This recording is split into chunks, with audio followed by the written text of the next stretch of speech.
जैसा कि आज हम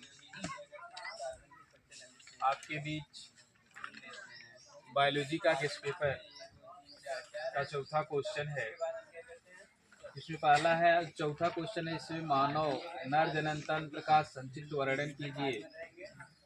मानव में मादा जनन तंत्र का संक्षिप्त वर्णन कीजिए। इसका मतलब ये है कि आपको जो है मानव के रिप्रोडक्टिव पार्ट अर्थात मेल रिप्रोडक्टिव पार्ट और फीमेल रिप्रोडक्टिव पार्ट का डायग्राम बना करके आपको बताना है कि मेल रिप्रोडक्टिव पार्ट में कहाँ पर टेस्टिस पाया जाता है, कहाँ पर वास डिफरेंस पाया जाता है, कहाँ पर जो है इस तरह का संरचनाएं पाई जाती हैं मेल रिप्रोडक्टिव पार्ट में। सेम उसी तरह से आपको फीमेल रिप्रोडक्टिव पार्ट में भी बताना होगा कि कहाँ पर आपका जो है सर्विक्स होता है, कहाँ पर वेजाइना पाया जाता है, कहाँ पे ओवरी पाई जाती है। ये सब डायग्राम को बना करके आपको डायग्राम के माध्यम से बोर्ड पेपर में बताना होता है। क्योंकि ये जो क्वेश्चन आते हैं ये आपके बोर्ड एग्जाम में 5 नंबर के पूछे जाते हैं, जो हर बार पूछा गया है और इस बार भी पूछा जाएगा। या तो मेल मतलब नर जनन तंत्र पूछा जाए या फिर मादा जनन तंत्र पूछा जाए। फिर अगला है जनसंख्या वृद्धि कैसे नियंत्रित किया जाता है और परिवार नियोजन पर टिप्पणी लिखिए। आपको ये बताना है कि जनसंख्या वृद्धि को कैसे आप कंट्रोल करेंगे और साथ ही साथ परिवार नियोजन क्या होता है। तो पहले इस पर टिप्पणी लिखना है परिवार नियोजन पर। तो पहले मैं आपको बताता हूँ कि जनसंख्या वृद्धि का नियंत्रण निम्न तरीके से होता है, जिसमें पहली पॉइंट है शिक्षा का विस्तार होना चाहिए। कहने का तात्पर्य है कि व्यक्ति क्या होना चाहिए, शिक्षित होना चाहिए। उसके पास जब शिक्षा रहेगा वो ये जनसंख्या पर ध्यान देगा। दूसरी पॉइंट ये है सीमित परिवार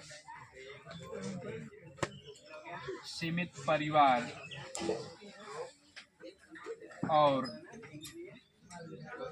खुशहाल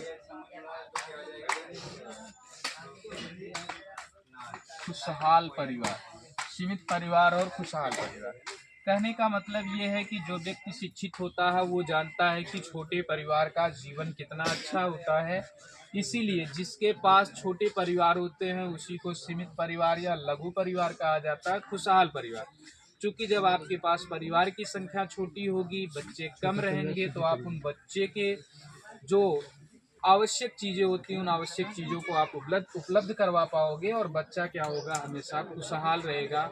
जो भी उनकी आवश्यक चीजें होंगी, शिक्षा हो गया, कपड़ा हो गया या फिर पौष्टिक भोजन हो गए, इन सब चीजों पर आप विशेष रूप से ध्यान दे पाएंगे। अगला है आपका परिवार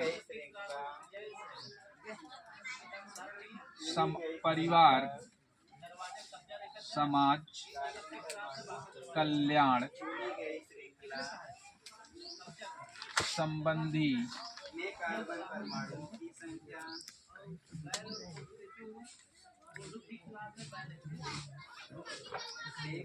संबंधी योजनाओं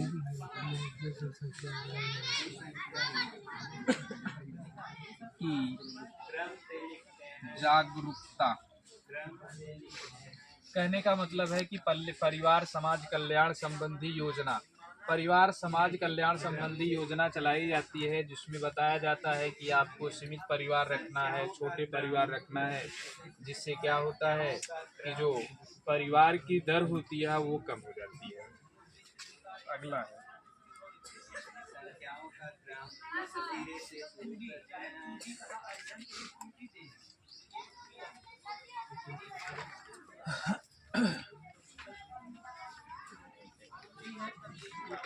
छोटा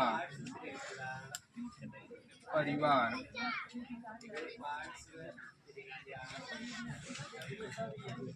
छोटे परिवार पर सरकार का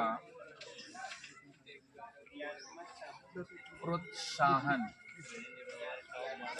ठीक, ये है। फिर इसके बाद है, इसमें आप जानते हैं कि जनसंख्या को और अच्छे तरीके से नियंत्रित करने के लिए दो विधि प्रयोग में लाई जाती है। कितनी विधि? दो विधि। इसमें से पहली विधि आपकी है भाई, एक तो है अस्थाई विधि और दूसरी क्या है? अस्थाई विधि। ध्यान दीजिए, अस्थाई विधि और अस्थाई विधि। अस्थाई विधि जो होती है, इस अस्थाई विधि में आपका आता है, चलिए से 1 मिनट,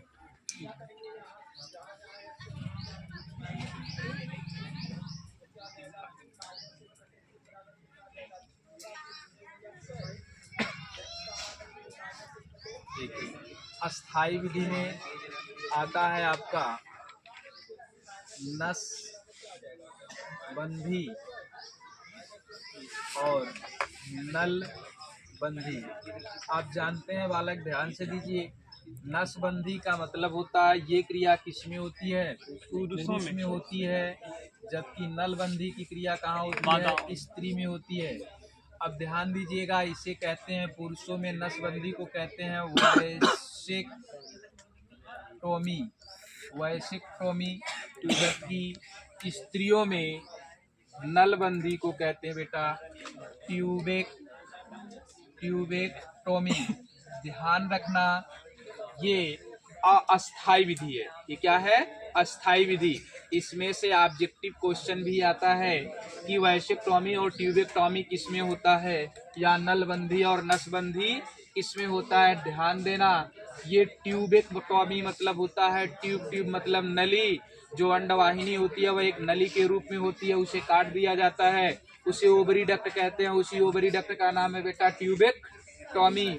वैसेक्टोमी वास डिफरेंस शुक्रवाहिनी, वास डिफरेंस शुक्रवाहिनी। वैसेक्टोमी को कहते मतलब वास डिफरेंस को काटना वैसेक्टोमी, और ये ओवरी डक्ट को काटना ट्यूबेक्टोमी कहलाता है। नलबंदी और नसबंदी। दूसरा है बच्चा आपका इसमें अस्थाई विधि। तो जो अस्थाई विधि है, इस अस्थाई विधि में पहला आता है आपका कंडोम, जिसे कहते हैं बैरियर रोध। ठीक है। फिर इसके बाद इसमें है दूसरा गर्भ निरोधक गोलियां। ठीक है, गर्भ निरोधक गोलियां। फिर तीसरा आता है आपका इसमें संयम का मतलब है अपने आप को कंट्रोल कर लेना।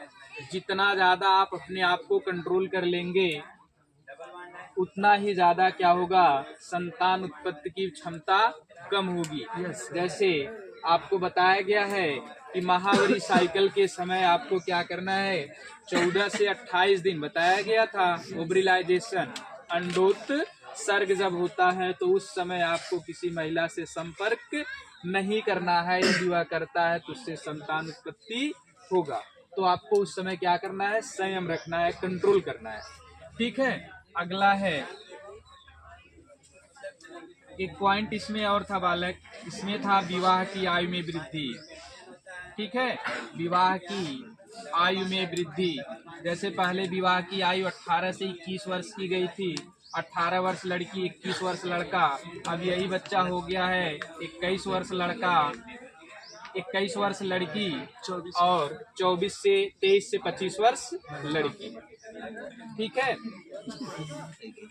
मतलब कंफ्यूज हो गए क्या? यहाँ 18 वर्ष जो है 18 से 21, पहले लड़का जो था 18 लड़की 18 साल की थी और लड़का 21 वर्ष निर्धारित किया गया था ना। 18 और 21 वर्ष का डाटा था, लेकिन अब यही डाटा क्या कर दिया गया है भाई? बदल दिया गया। मतलब क्या कर दिया गया है? लड़का जो है वो होगा 23 से 25 वर्ष में और जो लड़की होगी वो होगी 21 वर्ष। अब ये नया डाटा है। ठीक है, इसके बाद फिर है ये इतना आप सॉल्व कर लीजिए, बाकी फिर आगे अभी देखता हूँ दूसरा क्वेश्चन।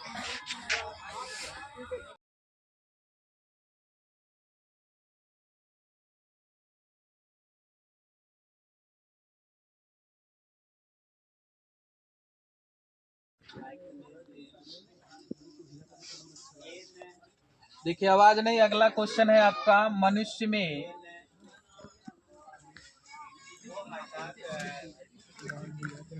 लिंग निर्धारण। देखिए बच्चा, ये क्वेश्चन जो है आपके बोर्ड एग्जाम में 3 नंबर का आता है, ठीक है, ये 3 नंबर का आता है। मनुष्य में लिंग निर्धारण क्या होता है, तो पहले आप क्लियर देखिए कि मनुष्य में कुल गुणसूत्र की संख्या, यहाँ लिखेंगे मनुष्य में कुल गुणसूत्र की संख्या, मनुष्य में कुल गुणसूत्र की संख्या बराबर 46। मनुष्य में कुल टोटल गुणसूत्र कितना होता है, 46 होता है। और इस 46 गुणसूत्र में आपको पता है कि यह 23 के जोड़े में पाया जाता है 2 जोड़ी, बराबर कितना हो गया, 46। नाबालक, इस 46 में से क्या होता है भैया, 22 जोड़ा जो होता है, ये 22 जोड़ा गुणसूत्र आपका क्या कहलाता है, ऑटोसोमल। ऑटोसोमल। इसे ऑटोसोमल या फिर इसे कहते हैं बच्चा कायिक गुणसूत्र, या इसे कहते हैं दैहिक गुणसूत्र, या इसे कहते हैं अलिंग गुणसूत्र। ओके, मतलब 22 जोड़ा, 22 जोड़ा का मतलब हो जाएगा बालक 22 गुणा में 2 बराबर 44। मतलब कुल कितना गुणसूत्र हो गया, 44। मेरे पास टोटल कितना था, 46, 44 निकल गया, इसका मतलब क्या जोड़ा बचा, अर्थात हम कहेंगे 23वीं जोड़ा या जोड़े का गुणसूत्र क्या करता है, लिंग निर्धारण। लिंग निर्धारण, 23वीं जोड़े का गुणसूत्र लिंग निर्धारण करता है। लिंग निर्धारण का मतलब वह यह निश्चित करता है कि उत्पन्न होने वाली अगली संतान नर होगी या मादा। अर्थात मादा में आप कह सकते हैं कि जिन व्यक्ति में, ऐसे लिखिए, जिन व्यक्ति में गुणसूत्र की संख्या समान होती है, अर्थात x होता है, उसे हम क्या कहते हैं, मादा कहते हैं। जबकि जिन व्यक्ति में गुणसूत्र की संख्या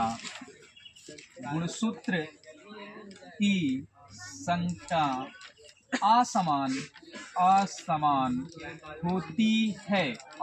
होती है, असमान यहाँ कोष्ठक में आप लिखेंगे x और y होती है, उसे हम क्या कहते हैं, नर कहते हैं।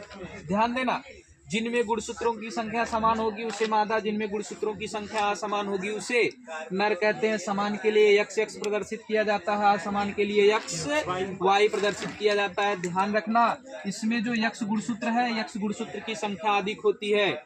किसी ने कहा है जो ढेर होता है वो शेर होता है, अर्थात x गुणसूत्र की संख्या अधिक होने के कारण, x गुणसूत्र की लंबाई अधिक होने के कारण x गुणसूत्र हमेशा प्रभावी होता है किसके ऊपर, y के।